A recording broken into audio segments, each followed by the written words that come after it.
نحمده ونصلي على رسوله الكريم أما بعد رب اشرح لي صدري ويسر لي أمري واحلل عقدة من لساني يفقهوا قولي۔ دینی رہنمائی کی مجلس نمبر 254 میں سبھی سامعین کی خدمت میں السلام علیکم ورحمۃ اللہ وبرکاتہ عرض ہے۔ آج کی مجلس کا پہلا سوال یہ ہے کہ روزے کی حالت میں اگر دانت کی تکلیف کی وجہ سے دوا کے ذریعے کلی کی جائے تاکہ تکلیف میں کچھ سکون ملے تو ایسی صورت میں روزہ باقی رہے گا یا فاسد ہو جائے گا؟ تو جواباً عرض ہے کہ اگر کلی کرنے سے حلق کے اندر پانی نہ جائے تو روزہ نہیں ٹوٹے گا، اور اگر ضرورت ہو تو کلی کرنے کی روزے میں اجازت ہے۔ پوچھتے ہیں کہ ایک شخص شروع رمضان سے اعتکاف میں ہے اور اس کو 19 رمضان کو پولیس میں بھرتی کا امتحان دینا ہے، تو کیا وہ وہاں جا سکتا ہے؟ جواباً عرض ہے کہ جب وہ 19 رمضان کو امتحان کے لیے جائے گا تو اس کا اعتکاف ختم ہو جائے گا۔ اب اگر اسے آگے اعتکاف کرنا ہے تو 20 رمضان کو مغرب سے پہلے دوبارہ نیت کر کے سنت اعتکاف کی بیٹھ جائے تو اس کا سنت اعتکاف پورا ہو جائے گا، مکمل ہو جائے گا، جبکہ وہ چاند دیکھ کر کے اٹھے۔ کہتے ہیں کہ میرے محلے کی مسجد زیر تعمیر ہے جس کی بنا پر مدرسے کے حال میں نماز ہو رہی ہے، تو کیا مدرسے کے حال میں اعتکاف کرنا درست ہوگا؟ جواباً عرض ہے کہ یہ مدرسے کا حال چونکہ مسجد شرعی میں نہیں ہے، اس لیے اس میں اعتکاف کے صحیح ہونے کی شرط نہیں پائی جا رہی، اور وہاں اعتکاف صحیح نہیں ہوگا۔ اعتکاف مسجد شرعی کے اندر ہوتا ہے اور جہاں پر 5 وقتہ نماز باقاعدہ ہوتی ہو۔ پوچھتے ہیں مؤذن صاحب اعتکاف کی حالت میں مسجد کی صفائی کر سکتے ہیں یا نہیں؟ نیز اذان پڑھنے اور تراویح میں قرآن سنانے کا کیا حکم ہے؟ جواباً عرض ہے کہ اگر وہ مؤذن معتکف ہے تو صفائی مسجد کے اندر تو کر سکتا ہے، لیکن مسجد شرعی کے حدود سے باہر نہ جائے۔ اسی طرح مسجد کے اندر مائک رکھ کر اذان بھی پڑھ سکتا ہے اور اسی مسجد میں قرآن تراویح میں سنا بھی سکتا ہے، لیکن مسجد سے باہر نہ جائے۔ پوچھ رہے ہیں میں ایک مدرسے کا طالب علم ہوں، میرے پاس اپنی رقم 90,000 روپے ہے، میں اس کا خود مالک ہوں، جس پر پورا سال گزر گیا اور میں الحمدللہ حافظ بھی ہوں، کئی سال سے تراویح پڑھا رہا ہوں اور میرے پاس یہ رقم جمع ہو گئی ہے، تو میرے اوپر زکوٰۃ واجب ہے یا نہیں؟ جواباً عرض ہے کہ چونکہ یہ رقم نصاب سے زائد ہے اس لیے آپ پر زکوٰۃ واجب ہے۔ باقی آپ کو چاہیے کہ تراویح کا باقاعدہ عوض مقرر کر کے نہ لیا کریں، اس سے جہاں تک ہو اجتناب کریں۔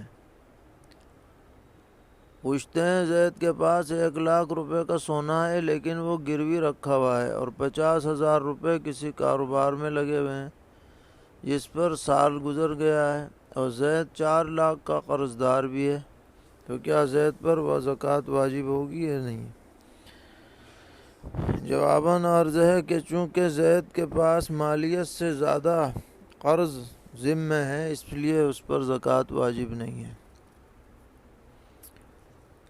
پوچھتے ہیں میں نے گزشتہ سال ماہ شعبان میں اپنے حصے کی کھیتی کی زمین فروخت کر کے ایک پلاٹ 5 لاکھ روپے کا اس نیت سے خریدا تھا کہ مجھے کھیتی سے زیادہ پلاٹ میں قیمت مل سکتی ہے جس سے میں اپنے بچوں کی شادیاں وقت آنے پر آرام سے کر سکتا ہوں۔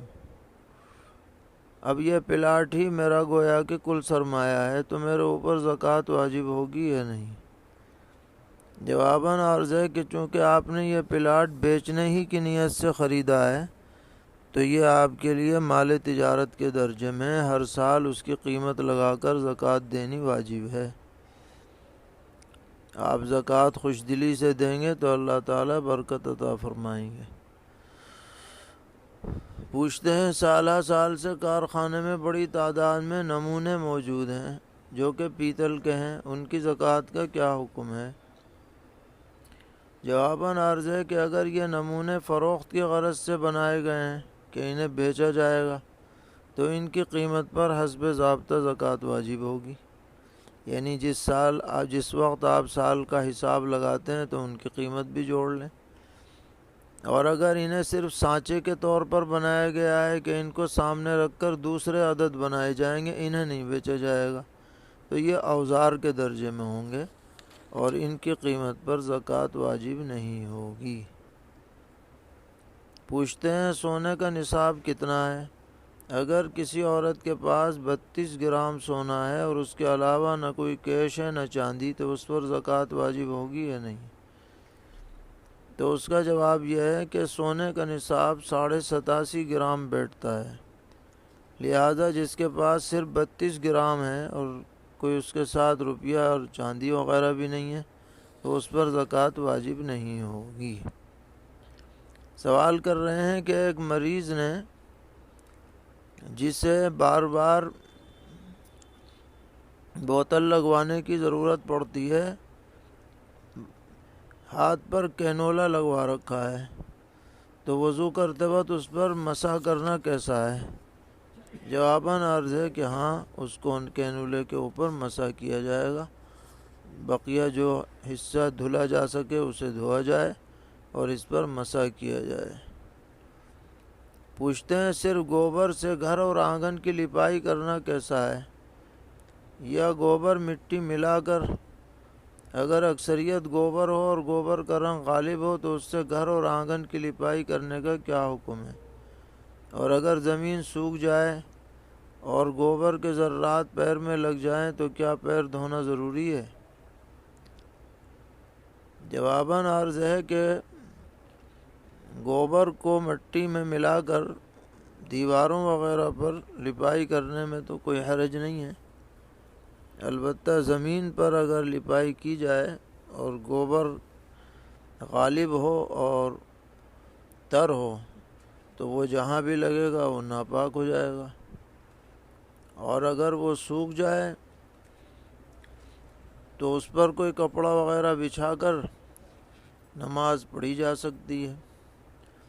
اور اگر گوبر کی لپائی کر کے اوپر سے مٹی کی لپائی کر دی جائے اور وہ سوکھ جائے جس سے گوبر کا اثر بالکل ظاہر نہ ہو اور چلتے وقت گوبر کے ذرات بھی پیر وغیرہ پر نہ لگیں تو وہ جگہ پاک کہلائے گی۔ الغرض یہ ہے کہ گوبر کو ظاہر نہیں رہنا چاہیے، اس طریقے پر لپائی ہو تو ٹھیک ہے، ورنہ اس چیز سے احتیاط کی جائے تو بہتر ہے تاکہ کوئی شک شبہ نہ رہے۔ پوچھتے ہیں بستر پر بغیر مصلی بچھائے نماز پڑھنے سے فرض نماز درست ہوگی یا نہیں؟ اگر بستر پاک ہے اور اس پر ایسا گدا بھی نہیں ہے جس سے سجدے میں پریشانی ہو تو بغیر مصلی بچھائے بھی اس پر نماز پڑھ سکتے ہیں، کوئی حرج نہیں۔ پوچھ رہے ہیں ہمارے بعض حضرات قرآن کریم پڑھتے وقت نماز میں اپنے ہونٹوں کو حرکت نہیں دیتے بلکہ دل ہی دل میں پڑھتے رہتے ہیں، تو اس طرح تلاوت کرنا کیسا ہے؟ اور ہم نے دیکھا ہے کہ وہ قعدے میں اتحیات وغیرہ میں بھی ہونٹ نہیں ہلاتے، تو ایسی قرأت اور اتحیات پڑھنے کا کیا حکم ہے؟ جواباً عرض ہے کہ دل دل میں پڑھنے کا کوئی اعتبار نہیں، زبان سے تلفظ ضروری ہے اور اس کے لیے زبان بھی ہلنی چاہیے اور ہونٹ بھی ہلنے چاہیے، دل دل میں پڑھنا صحیح نہیں ہے، ان کو تنبیہ کی جائے کہ ایسے نہ پڑھیں۔ سوال ہے تراویح میں ہر 4 رکعت کے وقفے میں جو تسبیح پڑھی جاتی ہے، کیا یہ تسبیح پیغمبر علیہ السلام سے ثابت ہے؟ کیا یہ سنت ہے؟ اور کیا ہر مسلمان کو اس کا یاد کرنا ضروری ہے؟ جواباً عرض ہے کہ یہ تسبیح حدیث سے ثابت نہیں ہے،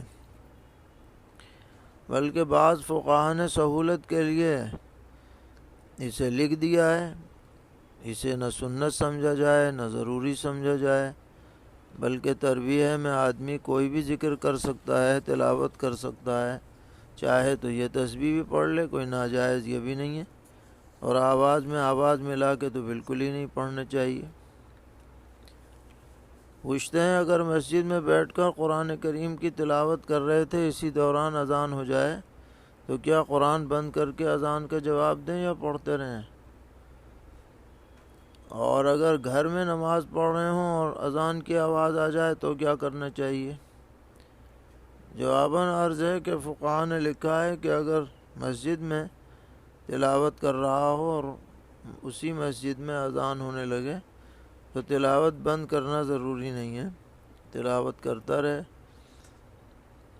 اور اگر گھر میں تلاوت کر رہا ہے اور جس مسجد میں اسے نماز پڑھنی ہے اس کی اذان ہونے لگے تو تلاوت روک کر اس کا جواب دینا چاہیے، بہتر یہی ہے۔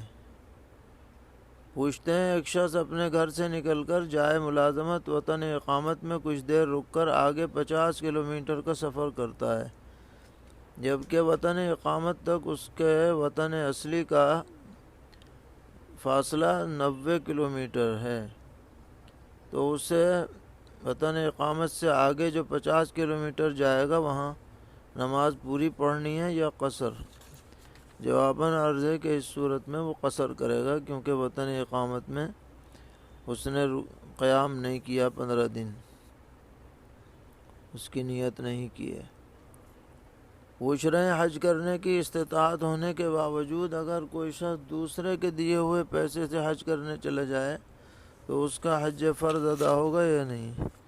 جواباً عرض ہے کہ جی ہاں، حج فرض ادا ہو جائے گا، اس میں کوئی حرج نہیں ہے۔ پوچھتے ہیں اگر کسی عورت کے پاس اتنا مال ہو کہ اس پر حج فرض ہو گیا ہو اور شوہر کے پاس مال نہ ہو تو کیا وہ شوہر کے بغیر حج کو جا سکتی ہے؟ جواباً عرض ہے کہ اگر کوئی محرم جانے والا مل جائے تو اس کے ساتھ وہ حج کو جا سکتی ہے اور شوہر کو اسے روکنا نہیں چاہیے۔ پوچھتے ہیں بہت سے لوگ کہتے ہیں کہ مسجد میں پیاز کھا کر جانا منع ہے، اس بارے میں کیا حکم ہے؟ جواباً عرض ہے کہ حدیث میں منع آیا ہے مسجد میں پیاز یا کوئی بھی بدبودار چیز کھا کر نہیں جانا چاہیے، یہ مسجد کے احترام کے خلاف ہے۔ سوال ہے کیا بیٹا اگر قبرستان میں مرحومہ والدہ کی قبر پر جائے تو کیا والدہ کو اس کا پتہ چل جاتا ہے؟ اور ان کو سلام کرنا شرعاً کیسا ہے؟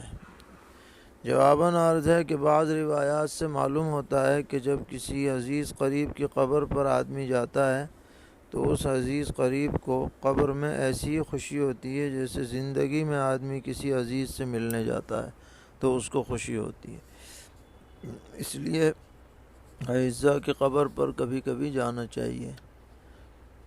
پوچھتے ہیں علم غیب کسے کہتے ہیں؟ جواباً عرض ہے کہ علم غیب ایسا علم ہے جو دنیاوی ذرائع سے حاصل نہ ہو سکے، اس کے لیے وحی کی ضرورت ہو، مخبر صادق کی ضرورت ہو، جو ذرائع دنیاوی ہیں ان سے اسے سمجھا نہ جا سکے۔ اللہ تعالی ہم سب کو دین پر استقامت عطا فرمائے، ہر طرح کی شرور سے محفوظ فرمائے۔ وصلی اللہ تعالی علی خیر خلقہ محمد وعلى آلہ واصحابہ وذریاتہ اجمعین۔